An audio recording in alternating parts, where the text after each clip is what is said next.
النهارده بقى هنعمل المنجقونه البورسعيدي بطريقه مامتي ومامتك بتوع زمان من غير اي افتكاسات، بطريقه سهله جدا جدا. وهقول لك على المكونات اللي انت تحطيها والبدايل بتاعتها ايه. تعالوا بينا كده نشوف هنعمل المنجقونه او البريوش هنعمله ازاي. بس هي عندنا في بورسعيد بتسمى المنجقونه، واحنا عارفينها كده من زمان من واحنا صغيرين. يلا بينا نبدا ونقول بسم الله وعلى بركه الله. اول حاجه معايا هنجهزها وهي اختبار الخميره.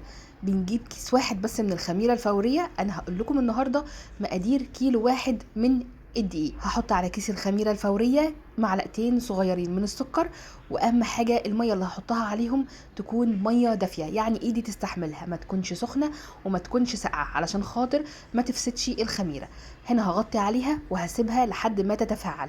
يلا بينا نحضر المواد السائله. المواد السائله معايا عباره عن 2 بيضه بس، عليهم ظرفين من الفانيليا او شويه فانيليا اللي هي السايبه. تمام كده. بحط عليهم الفانيليا وببدا اللي انا اربهم كويس مع بعض. لحد كده المكونات سهله وما فيهاش اي حاجه، والطريقه معانا سهله جدا. هقلبهم كده وهجيب كوبايه من السكر. عايزين تحطوا كوبايه ونص حطوا، بس هي احسن حاجه الكوبايه دي، ما نكترش عن كده علشان الطعم بتاعها بيطلع مظبوط جدا. هنقلب هنا السكر مع البيض لحد ما هندوب السكر. لو عايزين تعملوا الخطوات دي في الخلاط هتبقى حلوه جدا جدا. في تركايه هنا ممكن تعملوها، انكم تحطوا قشطه او تحطوا زبدية. انا هنا حطيت زبدية اللي هي اللي حجمها وسط، الزبدية البلدي العادي خالص اللي بتتباع عند بتاع الالبان. زي ما قلت لكم ان احنا ممكن نعمل الخطوات دي كلها في الخلاط، مفيش اي مشكله. هنبدا دلوقتي ان احنا نحضر المكونات الجافه. معايا هنا كيلو من الدقيق. اهم حاجه نوع الدقيق يكون حلو. هنحط عليه ايه؟ هنحط عليه كيس من البيكنج باودر، وهنحط عليه معلقتين كبار من اللبن البودر، ده برضو لبن بودر بيتباع سايب، ورشه من الملح صغيره اللي بتدي بركه العجينه. هبدا هنا اللي انا اقلب الحاجات دي كده كلها مع بعض. تمام، اظن لحد كده الدنيا سهله جدا. هبدا هنا احط الخليط السائل اللي احنا حضرناه مع بعض. تمام. بصوا بقى اللهم بارك، الخميره تفاعلت كده ازاي وبدات انها ايه؟ بصوا الفوران ده كده معناه ان الخميره يعني بصوا حلوه بسم الله ما شاء الله وشغاله حلو. لو ما عملتش الخطوه دي وما طلعتش فوران كده اعرفوا ان الخميره بتاعتنا بايظه، ونغير الخميره على طول ونجيب خميره تانية. اهم حاجه هنا العجن، نفضل نعجن فيها لحد ما يبقى لها صاحب. لازم عشان اي معجنات تنجح معاكي انك تطولي مده العجن وتطولي بالك شويه عليها. ليه؟ لان العجن هو اللي بينجح اي عجينه معاكي. ناس كتير اختلفت انها تحط زبده، زيت، سمنه، دي حاجه ترجع لك انت يا ست الكل. زمان كان امهاتنا بيعملوها بالسمنه عادي وما كانش بيطلع فيها اي مشكله، وبالعكس كانت بتطلع احلى من دلوقتي 1000 مره. انا هنا حطيت ايه؟ حطيت ميكس ما بين ايه؟ حطيت كوبايه زبده على سمنه. انا بستعمل سمنه بلدي فبحب اطعمها بالسمنه البلدي عشان تبقى حلوه كده. حطيت 3/4 كوبايه من الزبده، الربع الباقي حطيته زيت مع سمنه. طبعا هما بيعملوها بالزبده ليه؟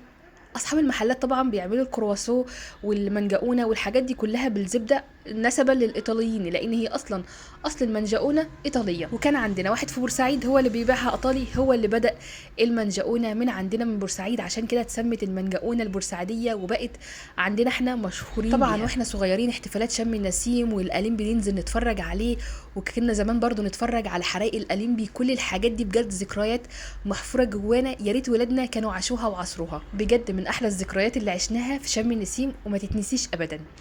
هنا بدأنا اللي احنا ندعك كده زي ما انتم شايفين العجينة. تمام. بس هي هنا كانت ناشفة فلقيتها محتاجة لبن، بقيت هنا جايبة كوباية لبن عامة. اللبن برضو يكون دافي، لقيتها محتاجة لبن حطت لها اللبن. ما بنحطش اللبن كله مرة واحدة، بنحطه واحدة واحدة علشان خاطر لو لقينا العجينة محتاجة شوية لبن بنحط لها. تمام. بفضل هنا برضو اضرب فيها واعجن فيها كويس جدا. اخدت وقت كبير جدا في العجن ودي حاجة مهمة جدا، انما لو عندك عجان هتسهل الدنيا عليكي وهيبقى احسن وافضل. طبعا انا هنا عشان لابسه جوانتي فبتلزق في الجوانتي، انا هنا خلاص قلعت الجوانتي فخلاص ما عادتش بتلزق، اللهم صل على النبي. والعجينه بقت يعني حلوه جدا وبقت مظبوطه وطريه. اهم حاجه ان العجينه تكون طريه معانا. طبعا انا هنا جبت بوله تانية دهنها بالزيت هغطي عليها، واهم حاجه ان العجينه بتاعت المنجقونه بتقعد وقت شويه عبال ما بتخمر. يعني ما تقلقوش مش ساعه ولا حاجه، لا هي من اول ساعه لحد ساعتين 3 ممكن 4 ساعات 5 ساعات لو انت عامله كميه، بتقعد حبه حلوين انها تخمر، فما تقلقوش خالص. اهم حاجه بتحطوها في مكان دافي وتغطوا عليها. دي بسم الله ما شاء الله بعد ساعه ونص زي ما انتم انتوا شايفين بقت بالمنظر اللي انتوا شايفينه ده. ولو كنا عايزين نسيبها تخمر تاني كنا هنسيبها تخمر تاني. ماما زمان كانت بتحطها تحت البطاطين، لان ما شاء الله ماما زمان كانت بتعمل كميات، فماما زمان كانت بتحطها تحت البطاطين كده، تحطها بطانيه فوق بطانيه فوق بطانيه عشان خاطر تخمر. فما تقلقوش خالص، هي بتاخد وقت في الخمران. قسمت العجينه كده علشان خاطر ما تنشفش، لان هي بتنشف بسرعه، فلازم الحبه اللي احنا هنشتغل فيهم بيبقوا بره، انما اللي مش هنشتغل فيهم ولسه بدري عليهم بنحطهم وبنغطي عليهم. ما تقلقوش خالص تمام. اهم حاجه بس لازم تغطوا عليهم علشان خاطر ما تنشفش. دي الحته اللي انا بشتغل فيها دلوقتي، جبتها كده زي ما حضراتكم شايفين، وبدات اللي انا اعملها كده علشان خاطر هقسمها للقطع بتاعه المنجقونه. الاشكال اللي انتوا تحبوا تعملوها اعملوها. احنا هنعمل الشكل المعتاد بتاعنا اللي هو بتاع الحلزون.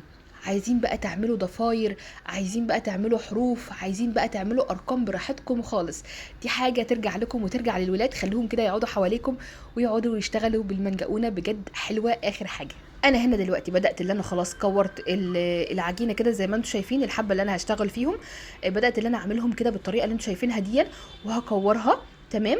وببدا هنا اللي انا اشكلها. دي تشكيله الحلزونه العاديه خالص بتاعتنا. واللي يعرف بقى حكايه الراجل الايطالي اللي كان بيبيع المنجقونه عندنا يكتبها لنا تحت في الكومنتات كده، خلونا نتسلى مع بعض.